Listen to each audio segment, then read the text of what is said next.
YouTube. Um, man, well, Chris Eubanks Jr. I guess Nick Blackwell slams Chris Eubanks Jr. for busting up young amateur. I read an article about it. I'm looking at this article right now. It's not the article I read on my Bleacher app, but yeah, I don't think too many people are happy with Chris Eubanks Jr. putting out a video of him busting up some young sparring partner who's a amateur, sparring partner. He's not the dude himself. Is not even professional. He's an amateur. But man, like what can you say about like Chris Eubanks Jr. After seeing something like this? And this is not like the first time, man, when this dude's going into like people's sparring camps or being in some kind of sparring session, and he's like, making a sparring session actually look like a match, and getting off Eubanks, I don't understand that. Like I used to, spar and stuff like that, and I wasn't when we sparred, it was like a learning experience. You get what I'm saying? It's not like you trying to beat the brakes off somebody and whatnot. You're trying to learn, trying to develop your techniques and stuff like that. And same thing with I just give you like two examples, man. Like Hay versus Deontay Wilder. When they were sparring, when Hay released some video, he's like, yeah, he admitted that the video was made to make him look good in sparring against Deontay. It was like a promotional thing. When they were sparring and stuff like that, and like the parts that Deontay was getting off, doing his thing in sparring, that was like edited out, but at the same time, Deontay was like, yeah, he worked me over, I was working him over, but at the same time, we were just learning, you know what I'm saying? I was trying to work on something, and he was doing his thing, trying to work on whatever the hell he was working on, So at certain times in the sparring match, I'm going to look kind of bad, you know what I'm saying? And vice versa with other like sparring sections, certain guys gonna look bad, certain guys gonna look good. But what was that? Oh yeah, so Deontay Wilder is like a knockout artist, so you don't hear too many stories. I haven't heard anything since he's been boxing, like him knocking out sparring partners and stuff like that, trying to like lay hands on people and hurt them. You know what I'm saying? Because that ain't what he's about. But you got, Ali Harris, and that guy's one hell of a salesman, so I don't know if he was lying or what. But anyway, he's talking about, he remember before him fighting Deontay Wilder, what he's saying, man, I fought Deontay Wilder in sparring, he don't hit all that hard and stuff like that, but he found out different when came fight time, you know what I'm saying? Dude just let loose on him, So...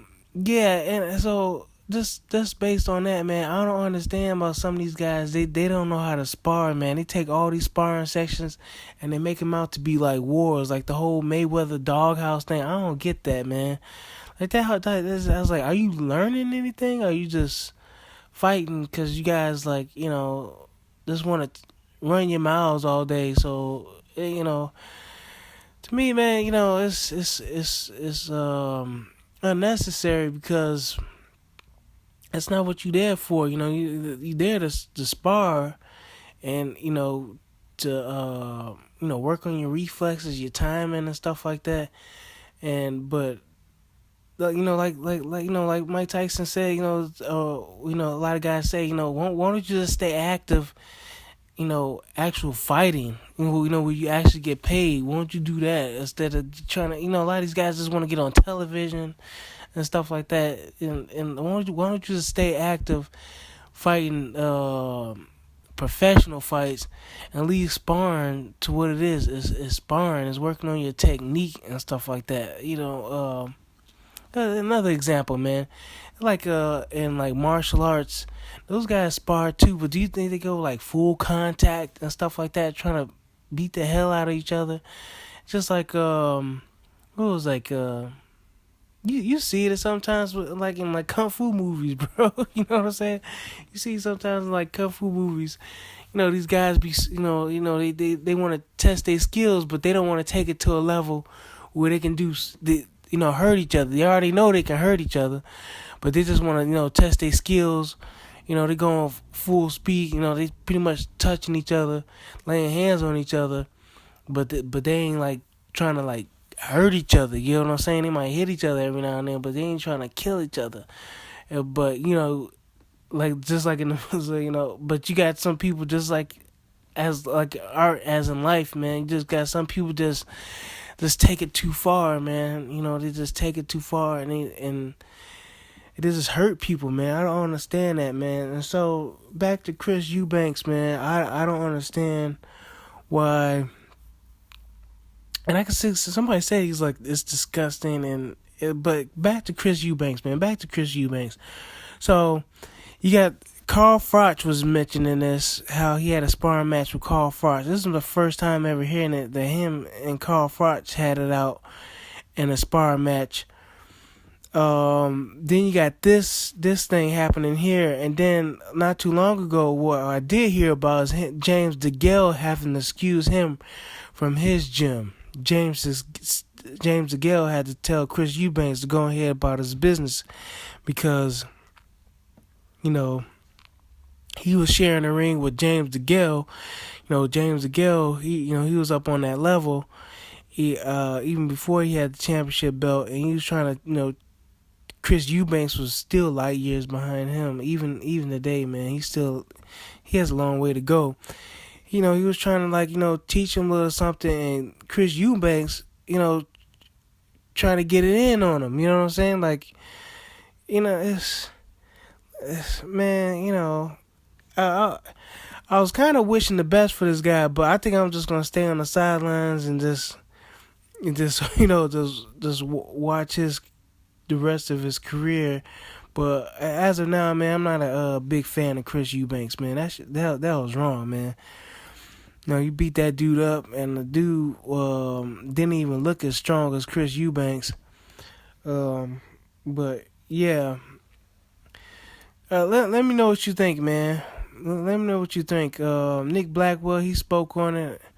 I'm not sure if anybody else spoke on it. I'm just giving my personal opinion on it. But Nick Blackwell didn't think too highly of it. Saying this is an amateur kid. He's trying to learn something from a professional, a so-called professional. That's what he said. The amateur kid is building his confidence and trying to learn from a so-called professional, but somehow Chris Eubanks takes pride in exploiting him like that. You know what I'm saying? Putting the dude on YouTube and stuff like that, sharing a knockout on social media. But yeah, let me know what you think, man. I probably went on a little bit too long about it, but yeah.